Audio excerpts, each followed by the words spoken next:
all these acts that we perform in religion, like offering flowers, for many people seem like, what are they doing? But in fact what we are doing there is just the same thing as what the lover is doing when he gives a flower to his beloved. It's just the same thing. Only there, of course, yes, it is not towards a person, it is towards the divine. But it is the same thing. And it has the same power. And power it has. Science has very well described now how love between two people grows. How the looking into the eyes thing, how, little romantic candlelight dinners and giving of flowers and presents and all help to make this love grow. They have described it in full detail, up to a point, you start feeling, now I can't do it anymore, because they explain the whole thing and, taken out the romance and taken out the reality of it, so better forget about all that and just do it and live it. And it's the same thing with God. If you want to develop your love towards God, you have to, get a little bit romantic. You have to, really make these things happen, do these things, perform these rituals with love, not just as a boring thing which you have to do every Sunday, really do it with your love, and that way your love will be strengthened or reinforced or whatever. Rituals also have a much deeper effect on our subconscious mind, our reptile brain, where there are very strong fears, mostly fears. Some anger may also be there, territorial behavior as scientists will call it. But mostly deep-seated fears are there. And as long as these fears are not somehow calmed down, it's very difficult to really stop, to really surrender and all these things.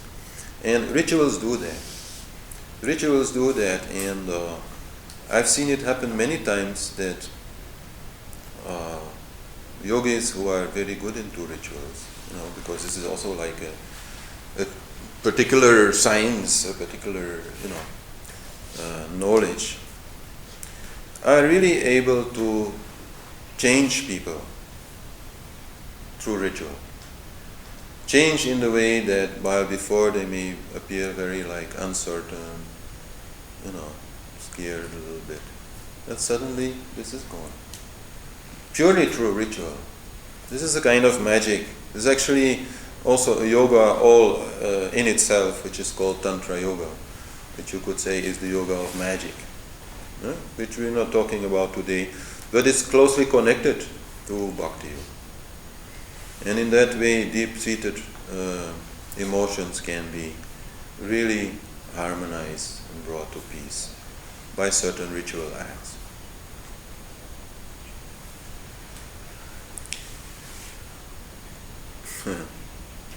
Marx used to say that God is opium for the people. That's a very famous expression. And he was right. He was absolutely right. It's very good stuff. It's very, very good opium. It really can make you happy. And make this happiness, lasting. Not dependent on this and that, or whatever happens. And without any side effects. Of course, in that way he was totally wrong. Of course, he was pointing out that it was also, that religion at some point was also used by the people in power to, keep the poor people under control. That is also true, of course.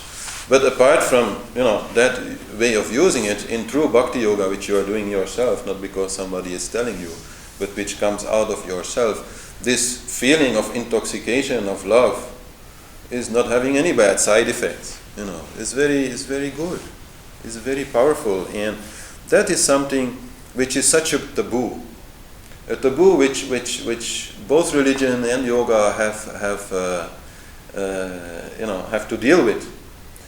The taboo against making yourself feeling good by doing certain things.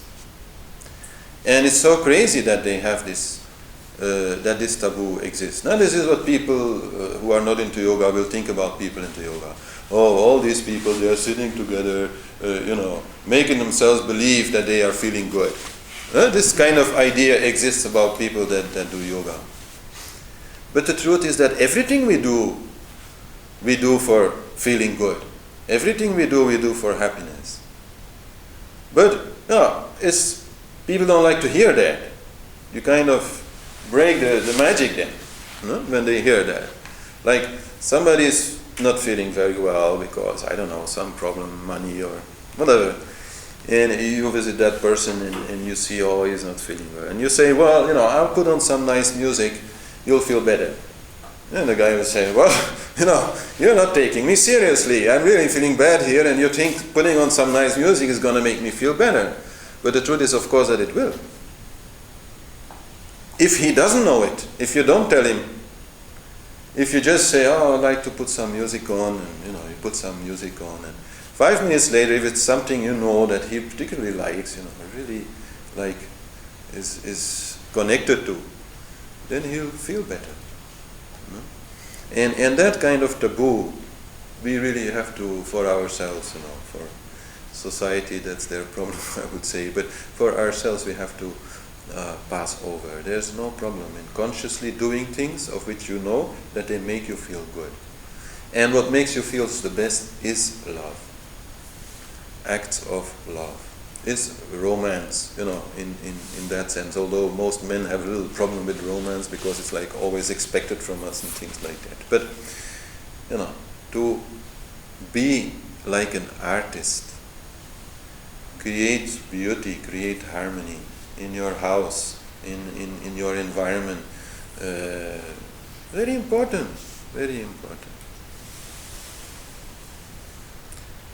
Singing is very important in that. Singing is very powerful. Whenever I'm not doing anything particular, I just start singing. And not always the same song. There's different kinds of songs you can sing. Some are Indian and some are Western or whatever. But, singing is one of the easiest ones, the most direct ones to work with. And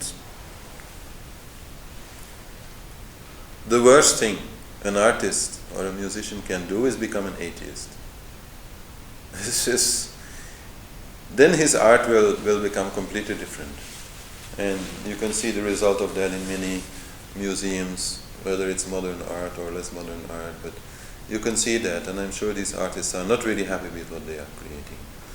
The particular quality that an artist has really so directly connects to the divine that if he himself cut this connection to the divine, the art will become powerless. He will still have that talent somehow, he will still be able to do something special, but as long as he's not connected inside, it won't work. And many artists I have seen, developing their art in a fantastic way by going into yoga, meditation, and devotion. This is for them very, very important. So mind really needs this form. If there is one part of us that needs a form of God to work with, it's mind, because mind just thinks in forms. Mind needs forms to work with, otherwise mind can't do it. Mind can't work with things like love, like universal love. For mind, this is just nothing concrete. No? You need something to hold on to. So that is what we then give mind.